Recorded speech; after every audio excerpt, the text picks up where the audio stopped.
The Texas sun beat down like a hammer on hot iron.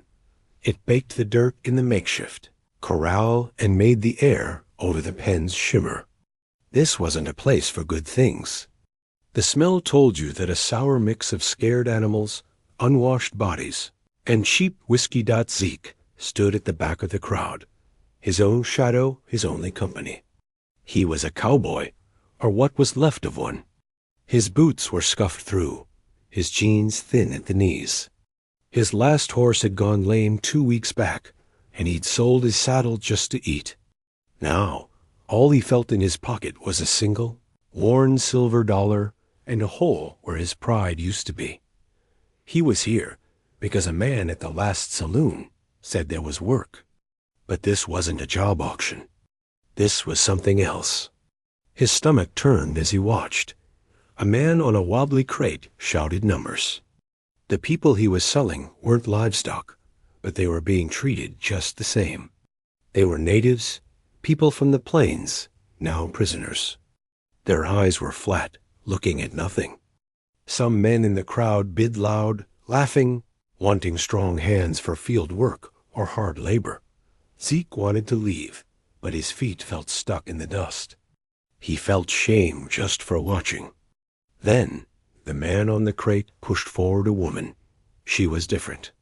She stood straight, her shoulders back. They had put a rough burlap sack over her head, the kind used for feed. Her hands were tied in front of her, but you could see her spirit in the way she held herself, completely still, like a deep-rooted tree in a bad wind. Now, here's a tough one. The auctioneer barked, a mean grin on his face. Comanche. Won't talk, won't work. But she's strong. Who'll start the bidding? $5? The crowd mumbled. A woman with a mind of her own was trouble. Too much work to break her, someone muttered. $4 then. No one spoke up. The auctioneer's smile faded. He was getting angry. 3? 2? Come on, gentlemen. She's worth more than the clothes on her back. Silence. Just the buzz of flies. A drunk man near the front, laughing at his own joke, slurred out, "How about $1?" A few people chuckled. The auctioneer's face went red. He just wanted her gone. He looked over the crowd, his eyes sweeping past the faces. Fine, $1. Do I hear one single dollar for this piece of trouble? Zeke's breath caught. The silver dollar in his pocket felt like it was burning a hole. He wasn't a hero.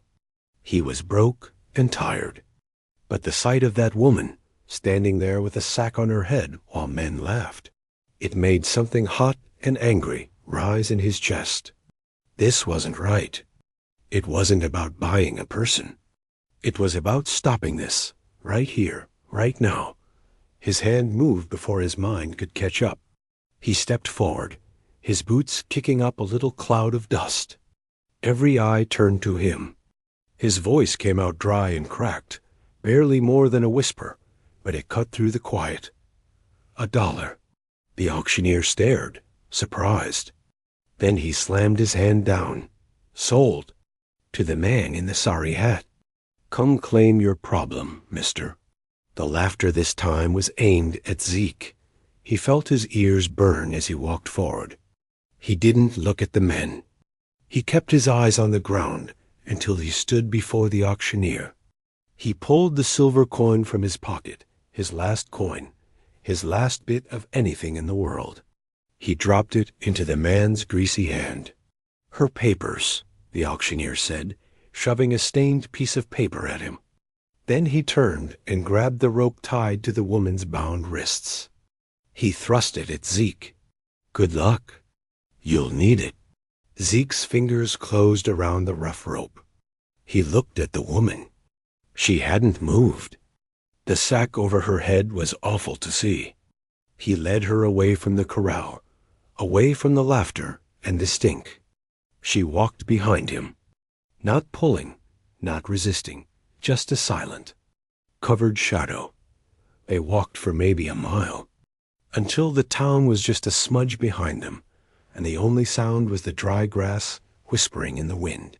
He led her off the main trail, down to a shallow creek bed where a few skinny trees gave some shade. His heart was pounding. What had he done? He owned a person. The thought made him sick. He turned to face her.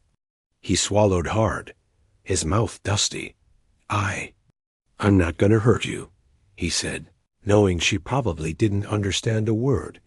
He set his few things down, his empty canteen, his worn blanket. He took out his small knife. He saw her head tilt slightly under the sack, hearing the sound.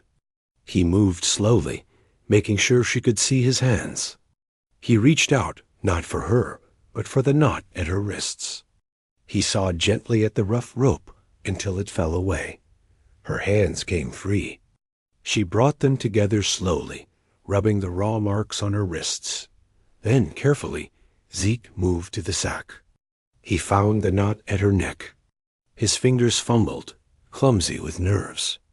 The burlap was scratchy and smelled of dust and fear. He loosened it and gently pulled it up and off her head. The late afternoon light fell on her face. Her black hair, tangled and matted, fell around her shoulders. She blinked against the light, and then her eyes found his. They were dark, deep as a night river, and they held no fear. There was no thank you in them. Instead, they were sharp, clear, and watchful. She was studying him, looking right through his skin and bones to the man inside. She saw his cracked lips, his old shirt thin at the elbows, the hollow look in his own eyes. She saw a man who had nothing. She was young, but her face held lines of great pain and greater strength. She was a person, not a thing. And in that moment, Zeke knew his dollar hadn't bought a worker. It had bought a responsibility he didn't know how to handle. She said something, her voice low and rough from disuse. The words were strange, flowing like the creek water over stones. Comanche. He shook his head slowly. I don't understand. She looked at him and at the open land around them and back at his face. The understanding in her eyes was cold and practical. He was poor. He was alone. And he had just set her free in a world where a lone native woman was in more danger than ever. The sun began to dip lower, painting the sky in colors of fire. They stood there, two lost people in a broken land, tied together now by a single, foolish, merciful dollar with no idea what to do next. The silence between them was heavy. It wasn't just the quiet of the land. It was the weight of what had just happened. The woman, he didn't know what to call her, just watched him with those calm, dark eyes. She rubbed her wrists where the rope had been. Zeke felt a wave of panic. He had acted on a hot feeling in his chest, and now he was stuck in the cooling reality of it. He had one blanket, an empty canteen, and no food. And he had another person with him. Wait here, he said, knowing she wouldn't understand the words. He pointed to the ground by the tree. He made a walking motion with his fingers, then pointed to himself and back to the creek. He needed to think, and he needed water. He walked a few paces to the creek, the gravel crunching under his boots. He knelt, filled his canteen, and drank deeply, the warm water doing little to settle his nerves. What was his plan? He couldn't just leave her. He also couldn't take her with him. Where was he even going? He had no home. When he turned back, she was still standing there. But she had moved. She was looking at a low bush with small, waxy leaves. Slowly, she reached out, pinched off a few leaves, and crushed them between her fingers. She raised her hands to her face, smelling them, then rubbed the crushed leaves gently on the raw skin of her wrists. A medicine. She saw him watching. Her expression didn't change. She was just doing what needed to be done. Zeke walked back and sat down against a rock, a good 10 feet away from her. He needed to show he wasn't a threat. He took off his hat, ran a hand through his hair. He had to try something. He pointed to his own chest. Zeke, he said slowly. She looked at his hand, then back at his face. No reaction. He pointed at her, raising his eyebrows in a question. She was silent for a long moment. Then she spoke a single word. It sounded like, "Way-ya." It was soft, but clear. "Way-ya?" He tried to repeat it, the sounds clumsy in his mouth. A flicker of something, maybe annoyance, crossed her face. She shook her head slightly and said it again, more precisely. "Way-ya, way-ya," he said, a little better. He nodded. He had a name now. It was a start. Now came the hard part. He had to make his intention clear. He would not be our master. He pointed to her, then swept his arm wide toward the open land beyond the creek, toward the setting sun. He made a walking motion with his fingers again. "Go. You are free." He then pointed to the rope on the ground, made a cutting motion across his own wrist, and shook his head. No ties, no ownership. He saw her understand. Her eyes followed his gesture to the wide open country. But instead of relief, her face grew more serious, more closed. She looked from the distant horizon back to him, to his thin clothes, his empty canteen. She pointed at him. Then she touched her own stomach and made a small, pained sound. Hunger. Then she pointed at his empty canteen and made a drinking motion, then shook her head. No water. She then pointed out to the land again and held up one finger. Then she made a sweeping motion with her hand, like a bird taking flight, and held up many fingers. One person travels, many dangers find them. She was not seeing a kind man offering freedom. She was seeing a reality. He was a broke white man with no supplies. She was a Comanche woman alone in a country that hated her people. A trading post would turn her away or worse. A ranch would see her as a thief. A soldier patrol would see her as a prisoner again, or a target. Her freedom right now was a death sentence. And his pity had bought him a partner in survival, whether he wanted one or not. She pointed at him, then at herself. Then she pointed north, her finger steady. She said a word, "Nam." She repeated it, "Nam." Home. She wanted to go home. And in her sharp, practical eyes, he was now her best chance to get there. He was her cover, her way to move through this dangerous world.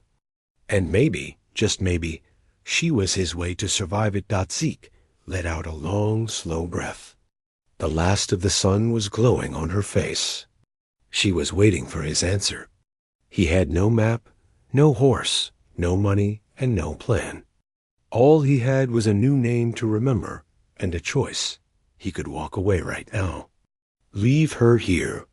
But he knew he wouldn't. That $1 had tied him to her fate. He had pulled her out of that corral, and now, in a way he never expected, she was pulling him out of his own despair. She gave him a direction. North. Slowly, he nodded. He pointed to himself, then to her, then north. "All right," he said, though she didn't know the word. North. She gave a single, sharp nod in return. The deal was struck. Not with words, but with understanding. It was not a friendship. It was a treaty between two stranded people. She immediately took charge. She walked to the creek, not to drink first, but to look at the mud along the bank. She found a certain reed, pulled it up, and examined its roots. She broke off a piece and put it in her mouth, chewing slowly. She then found another plant with broad leaves, picked a few, and brought them to Zeke. She pointed to the root in her mouth, then to her stomach. Food. He hesitated, then copied her, chewing the bitter root. It was awful, but it was something. As the stars began to prick the dark blue sky, they made a cold camp. Zeke spread out his one blanket, gesturing for her to share it. She looked at it, then at him. She walked a few steps away, gathered a pile of dry grass, and made her own small bed. She would share his direction, but not his blanket. Not yet. He lay down, his hat over his face, listening to the night sounds. He could hear her breathing, calm and even, a few feet away. He thought about the auction, the sack, the laughter. He thought about the fierce intelligence in her eyes as she showed him the edible root. He was no longer just a broke cowboy. He was a man with a purpose, fragile and strange as it was. And she was no longer just a woman from a sack.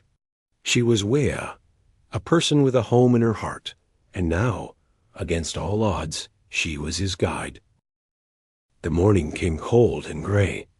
Zeke woke with a stiff back from the hard ground, the chill seeping into his bones. He pushed his hat back on his head and looked over. Wea was already awake, sitting perfectly still, watching the light spread across the land. She looked like a part of the earth itself. She turned her head and saw he was awake. Without a word, she stood and walked to the creek. She didn't just drink. She looked at the water, watching its flow, studying the banks. She pointed to a spot where the grass was a deeper green, then made a digging motion with her hands. Zeke understood. He found a flat stone and started to dig where she pointed. The dirt was damp. Just a foot down, clear water began to seep into the hole, cleaner than the creek's slow-moving water. She nodded, a quick dip of her chin. It was the first real lesson. They drank from their hands. The silence wasn't easy, but it wasn't hostile. It was full of watching and learning. "We need to move," Zeke said, packing his few things. He pointed north. "Find a road. Maybe find work." She looked at the direction he pointed, then shook her head. She pointed a different way, more northeast, away from where any visible trail led. Her expression was clear. "The roads are for white men and trouble. The land knows a better way." He hesitated. His whole life, trails and roads meant people, and people meant a chance at a job, a meal. Striking out into the raw brush felt like a risk. But looking at her calm, certain face, he remembered the auction. The people on the roads had put a sack on her head. He let out a breath and nodded. "All right. Your way." They walked. Zeke's cowboy boots were made for stirrups, not long miles over uneven ground. They began to hurt. Wea moved like a shadow in her soft, worn moccasins, her steps silent. She stopped often, but not to rest. She would kneel by a plant with small yellow flowers, pick a handful, and tuck them into a fold of her dress. Medicine, he guessed. She found a prickly pear cactus, used a stone to knock off the spines, and broke off a piece of the fleshy pad. She offered him half. It was tart and wet, and it cut the dust in his throat. He was following her. The realization hit him as the sun climbed higher. He, the man who had paid the $1, was following the woman he bought. And it felt like the only smart thing he'd done in months. By midday, his canteen was empty again, and the land was dry. He started looking for a creek, a pond, anything. He saw nothing but heat shimmers. He licked his cracked lips, worrying. Wea stopped. She wasn't looking for water on the ground. She was looking at the sky. A single bird circled high above. Then she changed course, heading toward a line of rocks that looked no different from any other. As they got closer, Zeke heard it a faint, deep hum. Not bees, but flies dot in the shadow of the rocks was a low, dark spot. A spring. It wasn't a pretty pool, just water seeping from the rock into a muddy patch, but it was water. The flies buzzed around it. She didn't drink yet. She took the yellow flowers she'd gathered, crushed them in her hand, and sprinkled them on the surface of the water. She waited, watching. Then she cupped her hands and drank. She looked back at him, her eyes telling him it was safe. He drank, the water tasting of minerals and flowers. It was life. That evening, they made camp in a dry wash. He gathered what scrub wood he could find for a fire. It was pitiful, just a few twigs that would burn fast. Jill watched him for a moment, then vanished over the lip of the wash. She came back with her arms full of dry, twisted roots she'd pulled from the earth buffalo chips, bone-dry and perfect for a slow, hot fire. She built it differently, not a teepee shape, but a flat, compact pile that would burn long and give good coals. He sparked his flint and steel, got the tinder going, and soon they had a real fire. The warmth was a blessing. They sat on opposite sides, the flames between them. His stomach growled loudly. He had a tiny bit of hardtack left in his pack, a rock-like biscuit. He broke it in two, the sound sharp in the quiet. He held half out to her across the fire. She looked at the hardtack, then at him. She didn't take it. Instead, she reached into a small pouch she'd made from a fold of her dress. She took out a few strips of something dark and leathery. Jerky. From where? Then he remembered the spring, the flies. There must have been an old animal carcass nearby. She had taken what she could, prepared it. She tossed one strip across the fire to him, got it was tough and gamey, but it was food. Real food. He nodded his thanks. She gave a slight nod back and took the hardtack. She didn't eat it. She placed it carefully next to her, saving it. The fire cracked. He felt the need to speak, to bridge the quiet. My family. Had a farm, he said, not expecting her to understand. He drew a square in the dirt with a stick, pointed to it, then to himself. Gone now. He wiped the square away with his hand. She watched his face in the flickering light. She picked up her own stick. She drew a circle on the ground.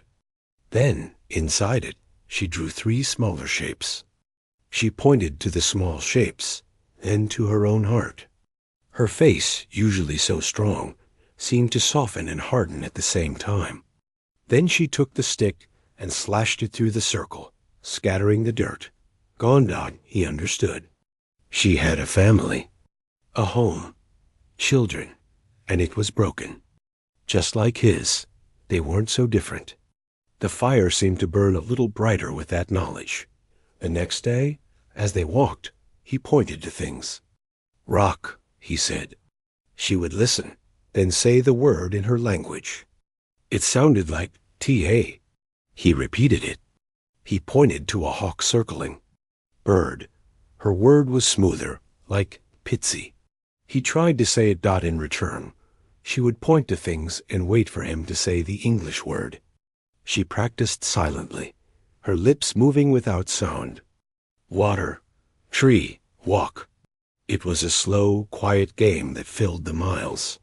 He learned she was not just surviving the land. She was listening to it. She heard the warning in a bird's call, saw the story in a broken branch. She was teaching him to see it. One afternoon, she stopped suddenly, her hand flying up. She crouched low, pulling him down beside her. She pointed. Ahead, not 50 yards away, was a small group of riders. Soldiers. Their blue coats were clear against the tan land.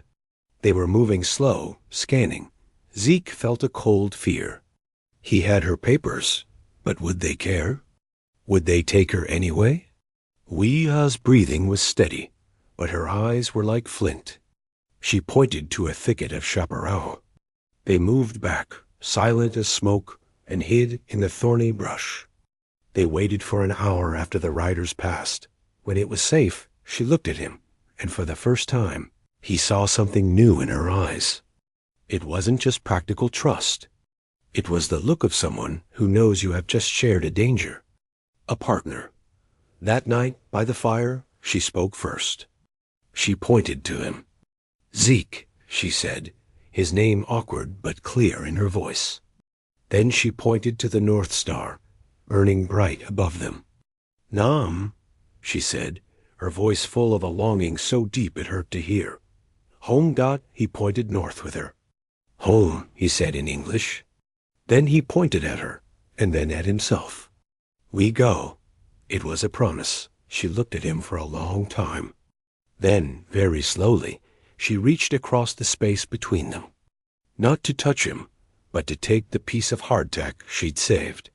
She broke off a tiny piece and ate it. It was a sign. She was sharing her journey with him, completely. They were going home together. The land began to change. The dry scrub and red rock slowly gave way to greener grass.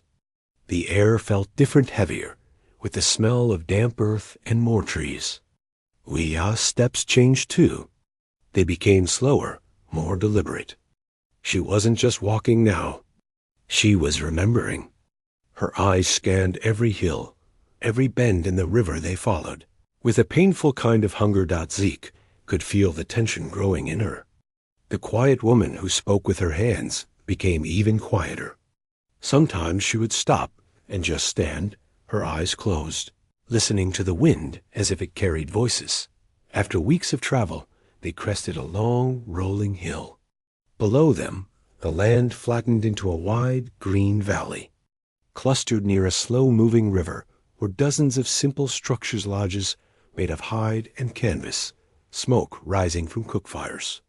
The sounds were different here. The distant laughter of children, the barking of dogs, not the empty silence of the trail. This was it. Fort Sill, the reservation. Weeah froze. All the color seemed to drain from her face. Her hands, which were always so steady, began to tremble. She wasn't looking at the camp with joy. She was looking with terror. The hope that had carried her hundreds of miles now seemed to crush her where she stood. Zeke stood beside her, giving her time. He didn't know what to say. "Your home" felt wrong. This wasn't the free plains of her memories. This was a penned-in place. Finally, she took a deep, shaky breath and started walking down the hill. Her walk was no longer that of a guide, but of a ghost returning. Zeke followed a few steps behind, feeling more out of place than ever. He was a thin, worn-out white man in cowboy clothes, walking into a Comanche camp. Every eye would be on him. They were seen long before they reached the first lodge. A dog ran out, barking. A child stopped playing and stared, then turned and ran into the camp. By the time they reached the edge of the dwellings, a small group had gathered. Men and women, their faces guarded, their eyes hard with a history of pain. They looked at Weeah with curiosity, then with dawning recognition. They looked at Zeke with suspicion that felt like a physical wall. An older woman stepped forward. Her hair was long and gray, her face a map of deep lines. She peered at Weeah, her eyes narrowing. Then her hand flew to her mouth. A word burst from her, a cry of shock and pain. "Sister." Weeah's tough shell shattered. A sound escaped her, a half-sob, and she stumbled forward. The two women crashed together, holding each other so tightly it looked like they were trying to become one person. The older woman wept openly, her hands clutching Weeah's hair, her face. She spoke in a rushing river of words, too fast for Zeke to catch any he'd learned. Others came closer now, murmuring. Women touched Weeah's arms, her face. The men watched, their expressions unreadable. Then Weeah pulled back from her sister. Her eyes were wild, searching the faces in the crowd. She spoke quickly, desperately. She held up 2 fingers, then made a rocking motion with her arms, the universal sign for a baby. Then she pointed around, her question clear. Asterisk, where are they? Asterisk, the change in the air was instant. The sister's joyous face collapsed into something terrible. She looked at the ground. She took Weeah's hands and spoke slowly, her voice thick. She shook her head. She pointed to the sky, then made a coughing motion, hugging herself as if with a chill. Sickness, the fever that took so many. Weeah's knees buckled. She did not cry out. She made no sound at all. It was as if all the light inside her had been snuffed out. She sank to the ground, her sister holding her shoulders, rocking her. The hope was gone. The long walk had ended here, in a deeper emptiness than the one she'd left. Zeke stood there, a stranger witnessing this private hell. His heart ached for her. He wanted to go to her, but he knew this was not his place. He was an outsider in her grief. That's when an older man stepped forward. He was not tall, but he carried a heavy authority. His eyes, sharp and missed nothing, moved from Wea's crumpled form to Zeke. He walked right up to Zeke, stopping close. He spoke in Comanche, his voice low and firm. Zeke shook his head slowly. "I don't understand."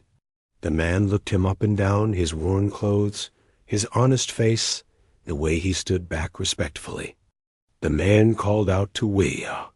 She didn't look up. Her sister spoke to her softly. Slowly, as if moving through deep water, Wea lifted her head. Her eyes were empty tunnels. The elder pointed at Zeke and asked her a direct question. "Wea?" Ya looked from the elder to Zeke. She saw the man who had given his last dollar. The man who had followed her. The man who had hidden from soldiers with her. The man who had shared his hardtack and learned her words. The man who had brought her home to this pain. She spoke.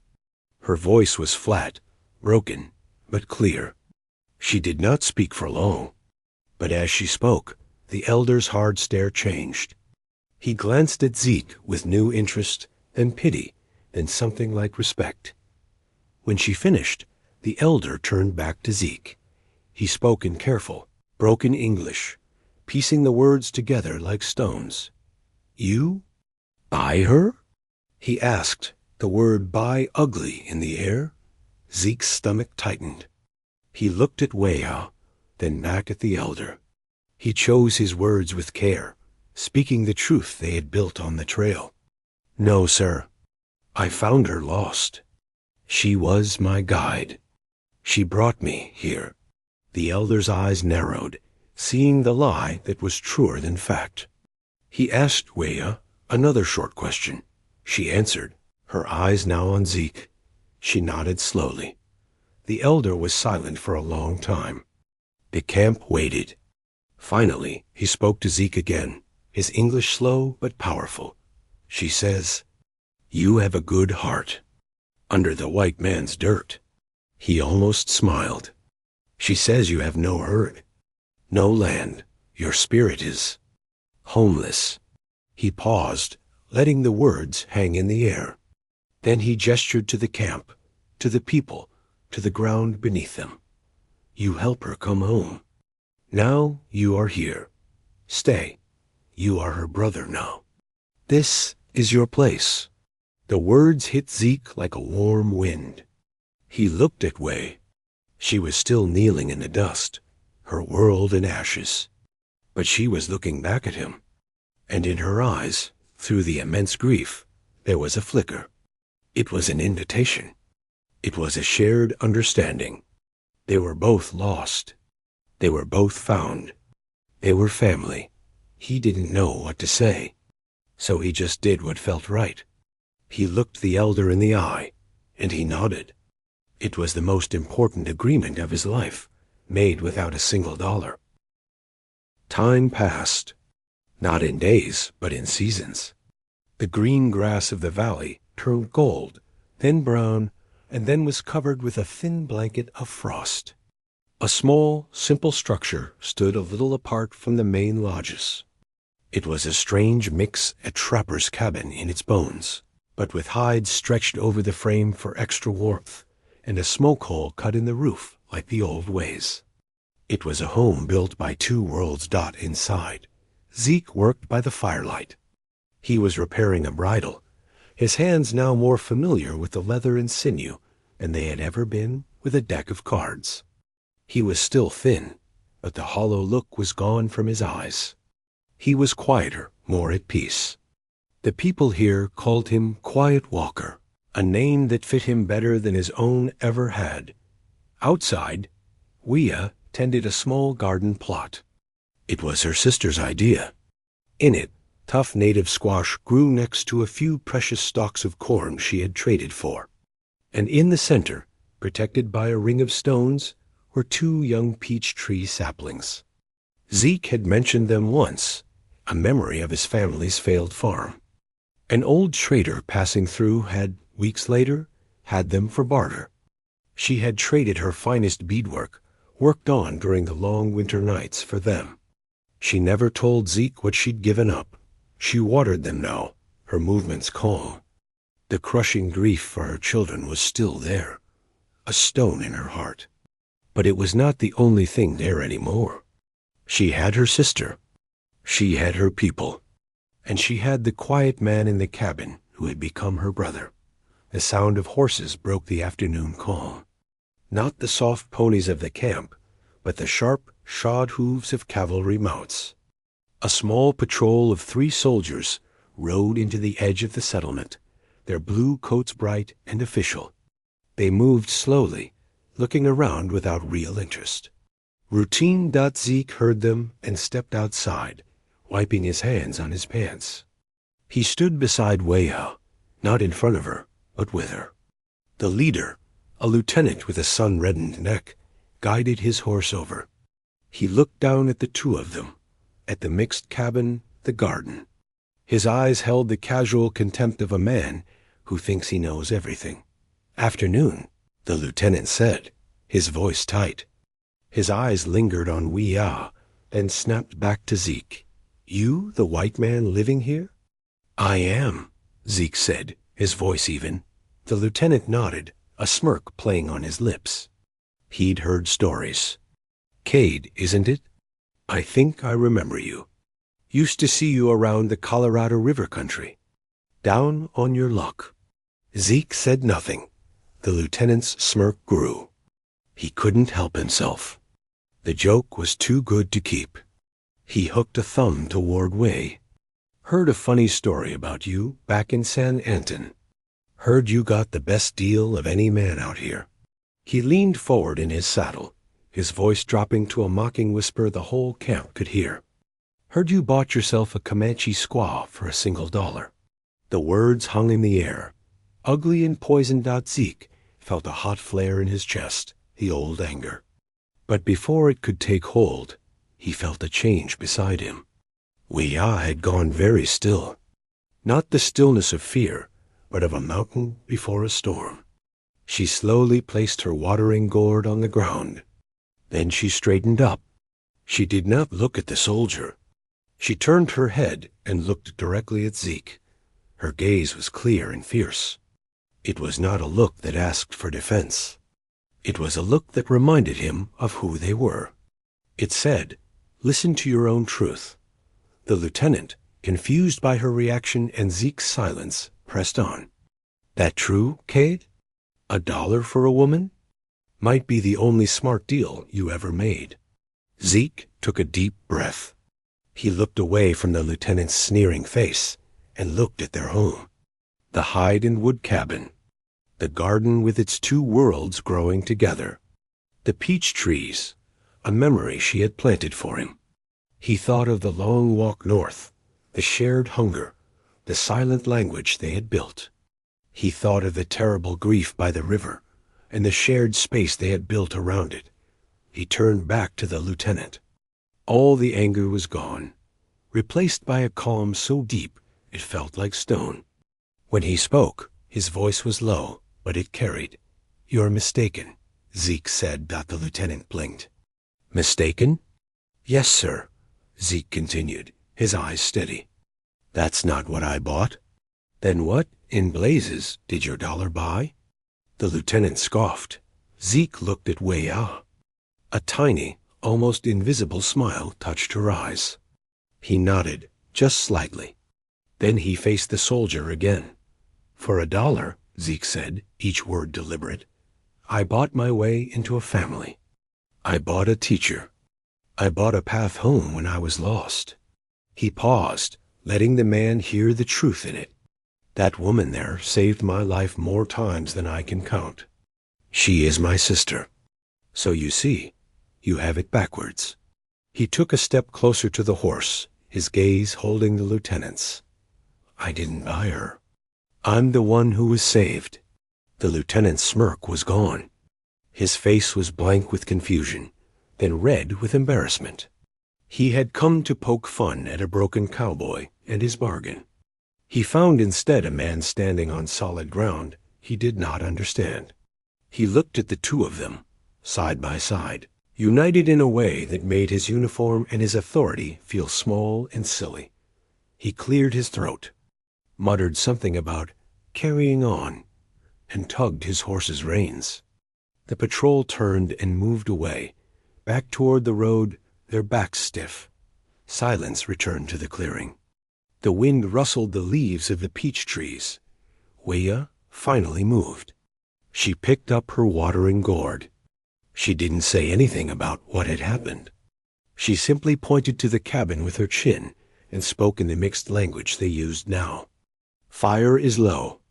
Zeke nodded. "I'll see to it." He turned to go inside, but stopped. He looked at her, standing strong in her garden, the soldier's ugly words already fading like dust in the wind. She had given him a new world, and he had just told that world the truth of it. He went inside to build up the fire. She stayed outside a moment longer, her hand resting on the rough bark of a peach tree, feeling the life in it, looking at the home they had built from nothing, from a single desperate dollar, from a sack on a head, from a long walk. They were not saved from anything. They had saved each other, and that was the only story that mattered.